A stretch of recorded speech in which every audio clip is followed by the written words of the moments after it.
Yo, what's going on, guys? Back at it again. It's been a while. Yes, I know it's been like 3 weeks. Shoot me. No, I'm just fucking around. Don't shoot me. I'm just kidding. We out here. What are we doing today? Trying to get back into it.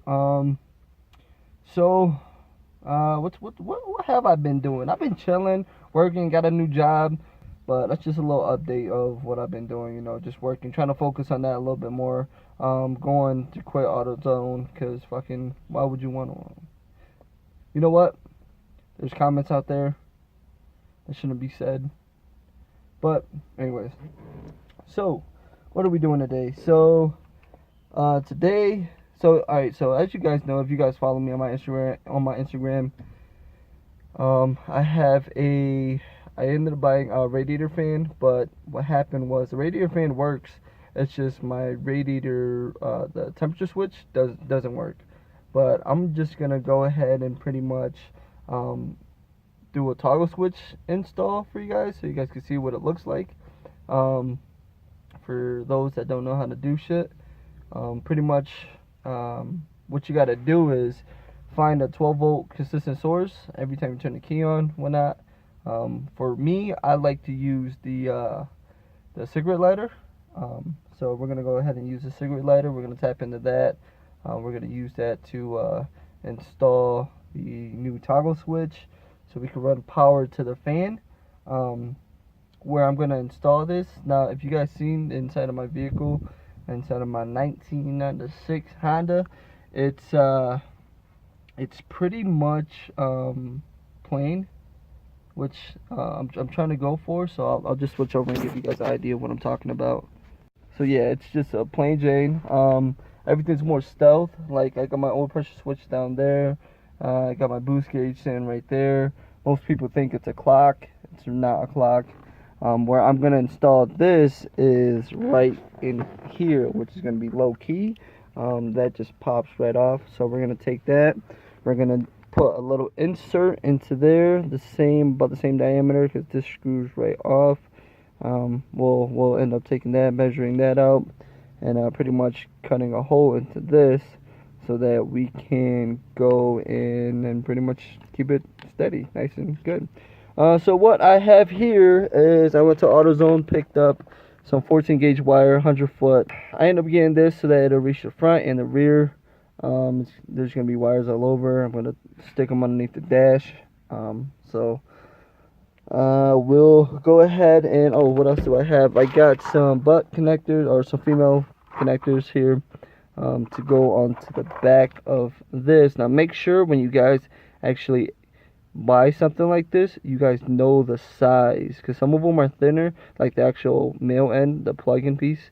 That piece there, sometimes is wide, sometimes is thin. If my camera focuses, sometimes it's too thin, sometimes it's too wide. But that's why you make sure you guys get the right size. So pretty much I'll give you guys an idea of what it's gonna look like. Okay, so it should look like that. The other one should go on the other ends, which looks like it barely have any room, but looks like we're gonna have to make it work. I mean, there's room to play with, but it's just gonna be tight. But we'll end up doing that. We'll end up putting the wire through there, and then getting our switch. So let's go ahead and drill out a hole the size of this, and let's go ahead and install that first thing. Alright, so pretty much what you're gonna want is a step drill. Pretty much what it is, it goes small hole, next step up, all the way up, you know. So we're going to take the center of this and we're going to drill it out to the same size as this back here. That piece there. So let's go ahead and drill that out, and let's see. So hopefully I don't hit the island table, because I got a lady friend that is not going to like that if it does.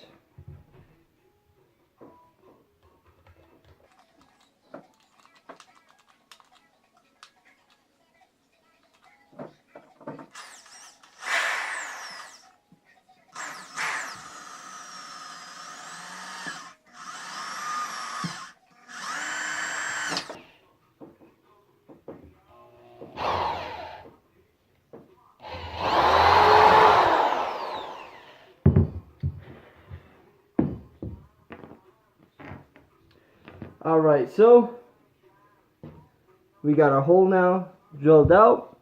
Let's go ahead and make sure that fits. Perfect. Perfect fit. Looks real nice. Looks almost OEM. That's what I like to go for. The back side, it's got this little screw or nut.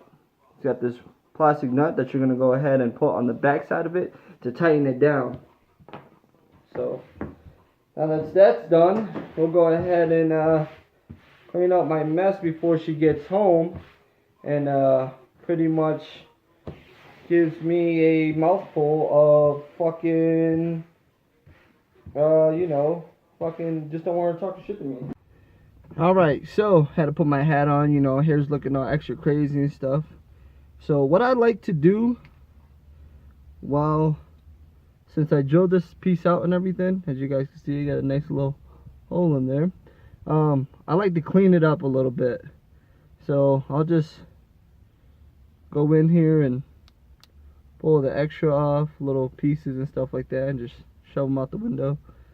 So that's nice and clean. Let me just make sure I'm gonna put this in the right way. That's there. Okay, alright.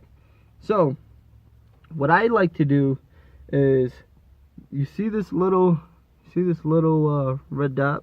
I like to have it facing upward. So when I push it, I know that it's on. But it just, to me, I feel like on should be up, off should be down. Just a preference for you guys. But that's how I'm gonna do mine. So I'm gonna go ahead and put that right behind there, just like that, and screw in the plastic nut that's in there. If I could squeeze my hands in there. Okay, so that's how it should look. Just perfect, just like that. Nice. Looks pretty good to me. Looks good to you? Looks good to me. So that'll be there. Call that my nitrous switch when everybody asks me what kind of switch that is. Yeah, man, bro, that's my nitrous. And I got a pair of these right here. These are going to be for the wires, to cut them, splice them. Great tool to have. If you guys don't have one, pick one up at like AutoZone or Advanced Auto Parts or O'Reilly's. Or if you are, they're definitely awesome. It makes everything a lot easier to do. So check this out, guys. I got everything done. Just because, so I'll go over what happened. So again, we did this. We put the switch into this little piece here. Oh, I guess it's in there. So alright, so for your ground, what I ended up doing was, instead of running my ground onto this ground, which is the cigarette lighter, I took it and I ran it to the chassis. Right? Now there's 3 switches. One went to the chassis. Now your supply, which is your power wire, from here, I ran it over to the power wire on here. And then I just tucked everything underneath. All that's underneath the dashboard. Or I guess, yeah, underneath the dashboard. Now for your load, what I did was I took that one power wire.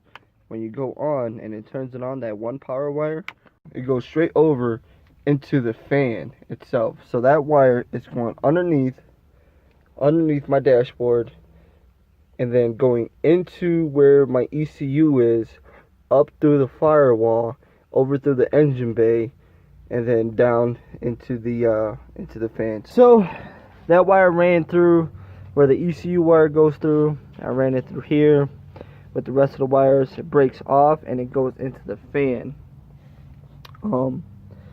Then I gotta make something better for this, but I spliced them right in, and one of them goes straight to the ground, as you see right there. That's just the ground to the motor.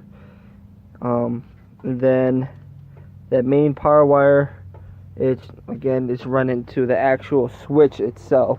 A big reason why I ended up going with this switch on here is because out here in New Mexico, it gets pretty hot out here. So I would like to, yeah, it gets fucking stupid hot, like he said. So I would like to have the option to turn the fan on whenever I feel that, you know, the weather is pretty warm out. So there it is. It's pretty sleek. Again, I got my boost gauge there, nice and not concealed, but it looks it's not popping out where people will notice it. Again, with the oil gauge being down there, no one really recognizes it. And then we got our switch here, you know, something that looks fairly stealth, I guess you could say. I bet you it looks like I got one on my car too, one of those switches. What'd it go to? Oh man, You know, fucking know. After a long day, that's what we got. It works pretty good. I'm happy with it. Again, I gotta get rid of that manifold just because it's starting to create that heat soak, and it's definitely gonna get hot out here. I gotta move the turbo downpipe somewhere else because it is pretty close to the radiator. So that honestly doesn't help whatsoever at all, not one bit. And then I'd like to get a brand new front mount intercooler, and from there she should be good to roll. I don't think she'll be getting warm anytime soon, but want to close it out? Nah. Alright guys, thanks for watching the Sick Gorilla TV. We out here with your boy in his fucking 1987 Subaru all-wheel drive turbo. That's gonna be a build for itself, but for today we're gonna call that shit a wrap.